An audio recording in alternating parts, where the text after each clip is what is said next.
దీనికి ప్రత్యేకమైనటువంటి scientific reason అంటూ ఏమీ అక్కర్లేదు మేడం. ఎందుకంటే ఏదైతే పిల్లలు చూస్తారో అంత చంటి పిల్లలు ఇంత చంటి పిల్లలు వీళ్ళకి ఏం తెలుస్తుంది పరిస్థితి అని మనం అనుకుంటాం, కానీ ఇవన్నీ ప్రీఫిక్సేషన్ ఐడియాస్ అని అంటూ ఉంటాం అనమాట. అంటే వాళ్ళు చూసింది వాళ్ళకి మెంటల్గా ఎక్కడో మైండ్లో ఒక చోట ఫిక్స్ అయిపోతుంది అనమాట.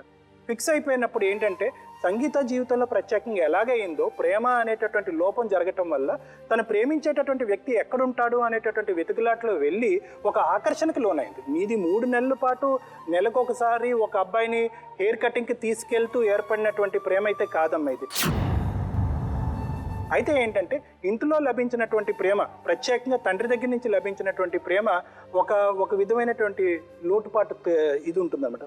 దానివల్ల ఏంటంటే అతని వల్లలో నువ్వు పడ్డావు. ఏంటంటే అతను ప్రత్యేకంగా ఏమీ జరగలేదు ఇక్కడ, నువ్వు ఆకర్షితురాలయో అతను నిన్ను వాడుకున్నాడు అంతే. అయితే ఏంటంటే దానికి పెళ్ళి అనేటటువంటి ఒక బంధాన్ని కలిపి తను నిన్ను పూర్తిగా వాడుకోవటం అన్నది ఇక్కడ జరిగింది. ఎందుకు నేను ఇంత ప్రత్యేకంగా ఈ మాటలు వాడుతున్నానంటే కనుక ప్రశాంత్ విషయానికి వస్తే ఏమీ జరగనట్టు అమాయకమైనటువంటి ఫేస్ పెడుతున్నాడు, కానీ ఈ ప్రాబ్లం అన్నిటికీ ఇంతమంది పిల్లలకి 2 జీవితాలకి వీటి అన్నిటికీ కారణం మీరే.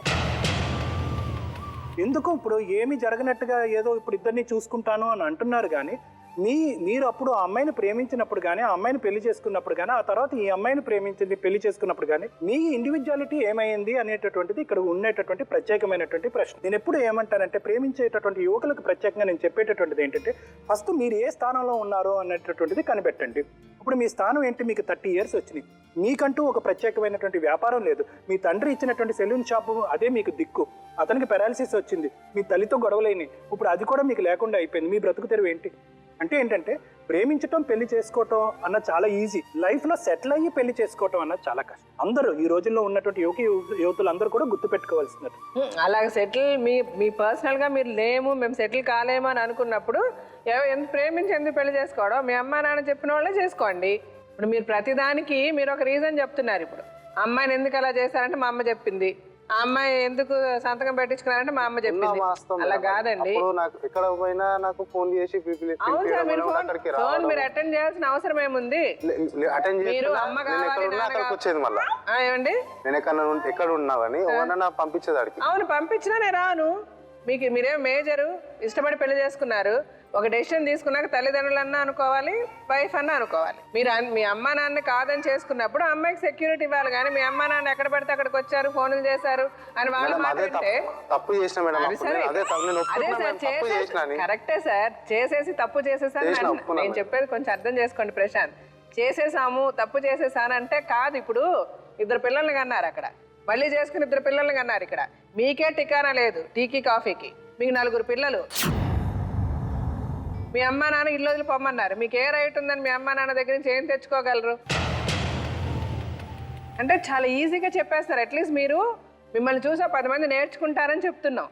జీవితంలో తప్పు చేసేసామనడం చాలా ఈజీ మేడం. చేసి కూడా నేను చూసుకుంటున్నాను మేడం, వదిలేలే కదా. సరిగ్గా చూసుకోగలుగుతున్నారా? సరిగ్గా చూసుకుంటే ఇంత దూరం మీరు ఎందుకు వచ్చారు? నాది ఇప్పుడు నేను ఉన్న కాడ చేసుకున్నా గానీ వాళ్ళు రోజు ఏదన్నా ఒకటి నాతోటి గొడవ పడడం, అదే అండి ఊరికే ఎవరైనా రావడము, ఊరికే చూస్తే ఎందుకు రానిస్తున్నావు అలా కాదు ప్రశాంత్. ఊరికే ఎందుకు వస్తారు? వాళ్ళకి ఏదో కష్టం ఉంటేనే కదా. అదే మేడం నేను వాళ్ళకి అదే చెప్తా మేడం, మా అమ్మకు కూడా అదే చెప్తా. నీ దగ్గరకు వస్తలేదు కదా నా దగ్గరకు వస్తుంది. ఆమె ఏదో పైసలు లేకుంటే ఏదో అవసరం అనుకో ఏదో చెప్పని కదా నా దగ్గరకు వస్తుంది.